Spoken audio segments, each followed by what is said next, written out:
President Donald Trump ఎవరైతే ఉన్నారో ఆయన ప్రమాణ స్వీకారం చేసినప్పటి నుంచి ప్రపంచంలో ఏదో ఒక రకమైన అల్లకల్లోలు సృష్టిస్తానే ఉన్నారు. అది మనందరికీ తెలుసు.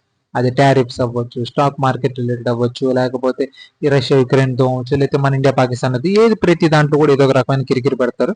సో అలాగే ప్రతి కంట్రీకి, ఏ కంట్రీ ఆఖరికి అది అమెరికా యొక్క ఫ్రెండ్లీ నేషన్ అయినా అవ్వచ్చు, లేకపోతే రైవల్ నేషన్ అవ్వచ్చు, ప్రతి ఒక్కరికి డొనాల్డ్ ట్రంప్ అనే ఆయన ఈ 4 సంవత్సరాల్లో ఏం చేస్తాడు, ఎలా చేస్తాడు, ఎప్పుడు చేస్తాడని తెలియక ఒక రకంగా తల్లబాదులుకుంటున్నాడు. అండ్ నిన్న ప్రీవియస్ వీడియోస్, లాస్ట్ వీడియోస్ లో కూడా నేను చెప్పాను, నేను డొనాల్డ్ ట్రంప్ ఎవరైతే ఎక్కారో ఇప్పుడు ఒక రకంగా ప్రెసిడెంట్ కింద రెండోసారి, కన్ఫర్మ్ గా ఈ టర్మ్ చాలా ఇంట్రెస్టింగ్ గా, యాంగ్జైటీగా, క్యూరియాసిటీగా ఉంటది అండ్ చాలా ఎంటర్టైన్మెంట్ గా కూడా ఉంటుంది అని చెప్పాను. అండ్ ఆల్రెడీ ఆ ఎంటర్టైన్మెంట్ ఆయన ఇస్తానే ఉన్నాడు. రీసెంట్ గా అయితే మన ఇండియన్స్ కి ఎస్పెషల్లీ ఓవరాల్ గా అందరికైతే ఇంప్లిమెంట్ అవుతుంది, లేదా అందరికి ఇబ్బంది, బట్ ఎస్పెషల్లీ మన ఇండియన్స్ కి అయితే ఒక డైరెక్ట్ గా ఇంపాక్ట్ అయ్యే బిల్ అయితే ఒక టైం తీసుకొచ్చాడు. ఏంటిది? వన్ బిగ్ బ్యూటిఫుల్ బిల్ అని చెప్పని ఆయన ఒకటి తీసుకొచ్చాడు. దీన్ని బట్టి ఏంటంటే ఎవరైతే ఇక్కడ అమెరికాలో సంపాదించుకొని వేరే వాళ్ళ స్వదేశాలకు ఎవరైతే డబ్బులు పంపిస్తారో వాళ్ళ పంపించే డబ్బుల మీద 5% ట్యాక్స్ వేయాలి. అంటే అలా డబ్బులు పంపించేదాన్ని రెమిటెన్స్ అంటారు అనమాట. సో ఆ డబ్బుల మీద 5% ట్యాక్స్ విధిస్తా అని చెప్పని ఈ వన్ బిగ్ బ్యూటిఫుల్ బిల్ అని చెప్పని ఒకటి తీసుకొచ్చాడు అనమాట. అండ్ ముందు రెమిటెన్స్ అంటే ఏంటనేది మీకైతే ముందు చెప్తాను. రెమిటెన్స్ అంటే ఏం లేదు, ఇప్పుడు ఫర్ సపోజ్ ఎవరైనా ఒక మనిషి ఇండియాలో పుట్టాడు, పెరిగాడు, అంత అయిపోయింది. జాబ్ రిలేటెడ్ మేబీ ఆస్ట్రేలియానో, కెనడానో, లేకపోతే అమెరికానో, లేకపోతే ఇంకోటి సంబంధ దేశం వెళ్ళాడు, అక్కడ డబ్బులు సంపాదించుకున్నాడు. డబ్బులు సంపాదించిన దాంట్లో మన ఇండియన్ కల్చర్ లేకపోతే మన ఇండియన్ ఫ్యామిలీ స్ట్రక్చర్ ప్రకారం మనం మళ్ళీ మన అమ్మా నాన్నలకి లేకపోతే మన స్వదేశానికి పంపిస్తే ఇక్కడ మేబీ కొంతమంది ఆస్తులు కొనుక్కుంటారు, కొంతమంది ఇక్కడ వాళ్ళ అమ్మా నాన్న యొక్క ఏదైతే ఆలనా పాలన చూసుకోవడానికి పెడతారు. అలా పంపించే డబ్బులు అది ఎంతైనా సరే, నువ్వు ₹1,00,000 పంపించు, 10,000 పంపించు, 5,000 పంపించు, 10 లక్షలు పంపించు, అది దాన్ని రెమిటెన్స్ అంటారు అనమాట. దాని మీద ఇప్పుడు ఒక రకంగా ఆయన ట్యాక్స్ అయిపోతుంది. 5% ట్యాక్స్ అంటే ప్రతి ₹1,00,000కి ₹5,000 గవర్నమెంట్ కట్టాలి. అండ్ ముందుగా దాని గురించి మాట్లాడే ముందు మనందరికీ తెలుసు, అమెరికా అనేది ఒక రకంగా ల్యాండ్ ఆఫ్ ఆపర్చునిటీస్ అనమాట. మనందరికీ తెలుసు, ముఖ్యంగా ఎస్పెషల్లీ మన ఇండియన్స్ కి ఏదైతే అమెరికన్ యొక్క మోజ్ ఏదైతే ఉందో, అమెరికా వెళ్ళాలి, లేకపోతే అమెరికాలో సెటిల్ అవ్వాలి, లేకపోతే ఎంత చిన్న చదువున్నా పెద్ద చదువుకున్న జాబ్ సెర్చింగ్ కోసం అమెరికాలో ఇది వెళ్ళాలి, పెళ్లి చేసుకొని అమెరికాలో సెటిల్ అయిపోవాలి, గ్రీన్ కార్డు ఉన్నాను చూసుకోవాలి, ఇట్లా ప్రతి ఒక్కడికి ఏదో ఒక ఇది అనమాట. ఎస్పెషల్లీ మన ఇండియాలో ఎప్పుడైతే సాఫ్ట్వేర్ భూమి ఎప్పుడైతే వచ్చిందో ఆ తర్వాత కన్ఫర్మ్ అమెరికన్ డ్రీమ్ అనేది ఒక రకంగా తారాస్థాయికి వెళ్ళిపోయింది. నాట్ జస్ట్ ఇన్ అమెరికా, మన ఇండియన్స్ కనుక మనం కరెక్ట్ గా నెతికితే ప్రపంచంలో ప్రతి భాగంలో ఉంటారు. అది Australia, Canada, Maldives, African nations లో కూడా ఉంటారు మన, దానిలో no doubt at all. But especially main ఏంటంటే అమెరికా అనేది ఒక రకంగా కొంచెం బాగా ఇంట్రెస్టింగ్ అనమాట. ఈవెన్ అక్కడతో ఆగల, మన వాళ్ళు అక్కడ బాగా వెళ్ళి సెటిల్ అయిపోయి కష్టం నష్టం అయిపోయి ఈవెన్ అమెరికన్ సిటిజన్స్ గా అయిపోదాం, గ్రీన్ కార్డు తెచ్చేసుకుందాం, లేకపోతే ఇంకొక కార్డు తెచ్చేసుకుందాం అన్న ఊపిలో కూడా కొంతమంది ఉంటారు. అక్కడ డాలర్ సంపాదించడం, ఆ సంపాదనలోనే పడిపోవడం, ఆ సంపాదనలో చేసి మళ్ళీ కొంత అమౌంట్ వెనక పంపిస్తారు, ఎస్పెషల్లీ ఫ్యామిలీ వాళ్ళకి వీళ్ళందరికీ పంపిస్తారు. అండ్ ఇక్కడ ఎప్పుడైతే ఈ డాలర్స్ ఇవన్నీ మరి అమెరికా నుంచి ఇక్కడ కొడుకులు, కూతుళ్ళు, అల్లుళ్ళు ఇట్లాంటి వాళ్ళందరూ మరి సంపాదించి ఇక్కడ పంపించినప్పుడు కన్ఫామ్ గా మన ఇండియన్ ఎకానమీలోకి అయితే డబ్బు వస్తుంది కదా. ఆ డబ్బు వచ్చింది మన వాళ్ళు ఏం చేస్తారు, 99% మన ఇండియన్ యొక్క కల్చర్ ప్రకారం లేకపోతే మన ఇండియన్ యొక్క ట్రెడిషనల్ మైండ్ సెట్ ప్రకారం 99% అందరూ ల్యాండ్ మీద, ఈ యొక్క హౌసింగ్ దాని మీద ఇన్వెస్ట్ చేస్తారనమాట. 99%, చాలా తక్కువ మంది స్టాక్స్ లోనో లేకపోతే బంగారం, 90% స్థలాలు, పొలాలు, లేకపోతే ఇల్లు ఇట్లాంటివి ఉండరన్నమాట. సో ఇప్పుడు ట్రంప్ ఏదైతే ఈ రకంగా 5% బిల్ ఏదైతే పెట్టాలని చూస్తున్నారు లేకపోతే పెడుతున్నాడు ట్యాక్స్ వేసేది, కన్ఫర్మ్ గా మన ఇండియన్ హౌసింగ్ మార్కెట్ మీద కన్ఫర్మ్ గా రానున్న రోజుల్లో, ఎట్ ప్రెసెంట్ ఏమి ఉండదు, ఎట్ ప్రెసెంట్ కన్ఫర్మ్ గా ఉండదు, అది ఎందుకు ఉండదో కూడా మీకు చెప్తాను. రానున్న రోజుల్లో ఏదైతే మన ఇండియన్ హౌసింగ్ మార్కెట్ లేదా హౌసింగ్ సెక్టర్ ఏదైతే ఉందో ఒక రకంగా కొంచెం డిప్ చూడొచ్చు. అది ఎందుకంటే మీకు నేను ఇప్పుడు ఒక లిస్ట్ చూపిస్తాను, ఒకసారి జాగ్రత్తగా చూడండి.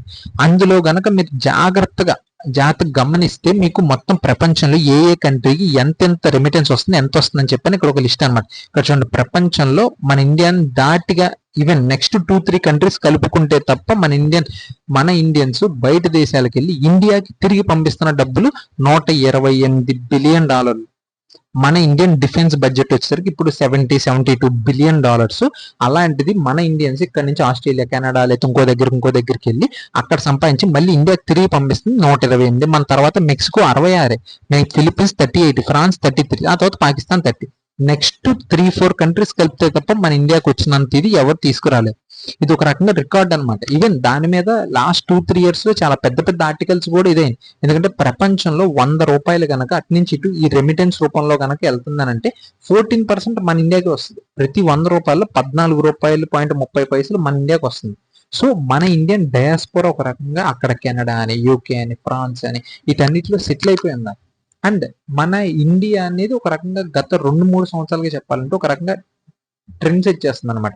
$100 బిలియన్ దాటి ఎవరైనా రెమిటెన్స్ రిసీవ్ చేసుకున్నారు అంటే అది కేవలం మన ఇండియా మాత్రమే, ఫస్ట్ కంట్రీ అనమాట.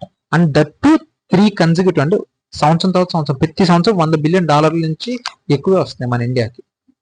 అండ్ మన ఇండియన్ యొక్క రెమిటెన్స్ ఎక్కడి నుంచి వస్తుంది అని అంటే, ఎస్పెషల్లీ మీకు ఇప్పుడు ఒక అది కూడా లిస్ట్ చూపిస్తాను, ఎక్కడెక్కడ వస్తుంది, ఏమేమి వస్తున్నాయి, ఎంత వస్తున్నాయి అని కూడా చెప్తాను. ఇవ్వండి ఇక్కడ ఈ లిస్ట్ చూడండి. యునైటెడ్ స్టేట్స్ ఆఫ్ అమెరికా నుంచి మనకి $28 బిలియన్, యునైటెడ్ అరబ్ ఎమిరేట్స్ అంటే దుబాయ్ అంటారు కదా 19, United Kingdom 10, Saudi Arabia, Singapore, Qatar, Kuwait, Canada, Oman, Australia. ఇలా మొత్తం మీద మనకు వచ్చే సుమారు $120-130 బిలియన్ ఇది స్ప్లిట్ అనమాట. అంటే మీరు అనొచ్చు అంటే యునైటెడ్ స్టేట్స్ ఆఫ్ అమెరికా నుంచి కేవలం $28 బిలియన్ కదా ఇయర్లీ వస్తుంది, దాని మీద పెద్ద విషయం ఉంది. ఒకవేళ 5% ట్యాక్స్ వేసినా ఎంత ఉంటుంది, మేబీ ఒక $1.5 బిలియన్ అలా ఉంటుంది. అంటే ఆ $1.5 బిలియన్ మన ఇండియన్ కరెన్సీలో కన్వర్ట్ చేయండి. ఇప్పుడు ట్యాక్స్ పడకుండా $1.5 బిలియన్ కూడా మన ఇండియన్ కరెన్సీలో గనక వస్తే ఎంత, $1 బిలియన్ అంటే ఇప్పుడు సుమారు 8,200 కోట్లు, అయితే 8,300 కోట్లు, 8,000 కోట్లు వేసుకోండి. అలాంటిది $1.5 బిలియన్ అనేది సుమారు 12,000 కోట్ల రూపాయలు మన ఇండియన్ ఎకానమీలోకి రాకుండా లేదా రానివ్వకుండా ఆయన పెట్టిన ట్యాక్స్ వల్ల, దానివల్ల కొన్ని వేల కోట్ల రూపాయల ట్రాన్సాక్షన్స్, ఏదైతే భూమి కొనుక్కునేవాడు, ఇల్లు కొనుక్కునేవాడు ఆగిపోతాడు, లేకపోతే కొనకుండా ఉండిపోతాడు. బట్ యాజ్ ఐ సెడ్, నేను ఇందాక మీకు చెప్పినట్టు ఒక మంచి థింగ్ కూడా ఉంది దీనివల్ల.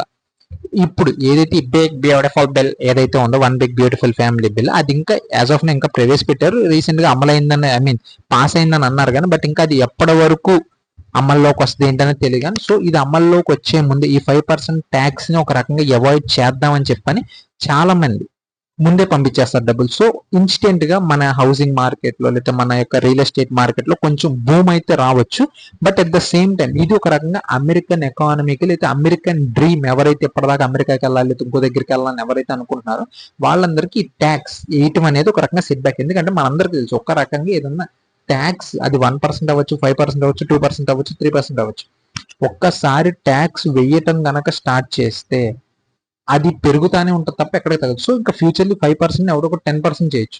సో ఎవరైతే ఇప్పుడు ఇండియన్స్ సో కాల్డ్ ఎన్ఆర్ఐస్ ఎవరైతే ఉన్నారో వాళ్ళు ఇప్పుడు ఒక రకంగా అమెరికాలో ఉండటం, అమెరికాలో ఈ 5% 10% ట్యాక్స్ కట్టి అక్కడ జాబ్ చేయాలా అని చెప్పి కూడా కొంతమంది ఆలోచిస్తారు. మేబీ వాళ్ళు ఇప్పుడు ఆస్ట్రేలియాకో, కెనడాకో, ఫ్రాన్స్కో, యూకేకో కూడా మారిపోయే అవకాశం ఉంది. సో దీనివల్ల 2 సైడ్లు అనమాట, కత్తికి 2 సైడ్లు పొంది అన్నట్టు మన ఇండియాకి నష్టమే, అమెరికాకు కూడా ఇండైరెక్ట్ గా నష్టమే. But what ever it maybe, Donald Trump అని ఆయన మన మాట అయితే ఇన్న కాబట్టి ఆయన ఉన్న 4 years అనేది కన్ఫర్మ్ ఎంటర్టైన్మెంట్ గా ఉంటుంది, నష్టాలు చేస్తాడు, కష్టాలు తెస్తాడు. And at the same time ప్రపంచంలో ఉన్న అలయన్సెస్ ఏవైతే ఫ్రెండ్షిప్స్ అన్ని ఉంటాయి, కొత్త ఫ్రెండ్షిప్స్ పుట్టుకొస్తాయి, పాత ఫ్రెండ్షిప్స్ అన్ని బ్రేక్ అయిపోతాయి. సో ఒక రకంగా ఇంట్రెస్టింగ్ ఫేజ్ అనమాట. సో లెట్స్ సీ ఇప్పుడు ఏదైతే మనం US America trade deal, US కి ఇండియాకి ట్రేడ్ డీల్ ఏదైతే మాట్లాడతాం దానిలో ఇది కూడా one of the discussing topic కూడా ఉంటుంది. సో లెట్స్ ఇది ఇండియన్స్ కి ఏమైనా వెసులుబాటు వస్తుందా, లేకపోతే ఇలాగే ఇంప్లిమెంట్ చేస్తా అంటాడు అనేది చూద్దాం. మీరేమనుకుంటున్నారు ఈ టాపిక్ మీద కింద కామెంట్ సెక్షన్ అయితే తెలియజేయండి. అండ్ అలాగే మన ఇండియన్స్ దీన్ని ఎలా ట్యాకిల్ చేయొచ్చు అనేది కూడా కింద నా కామెంట్ సెక్షన్ అయితే తెలియజేయండి. అండ్ ఈ వీడియో కనుక మీకు నచ్చినట్లయితే లైక్ చేయండి, షేర్ చేయండి, మీ ఫ్రెండ్స్ అండ్ ఫ్యామిలీకి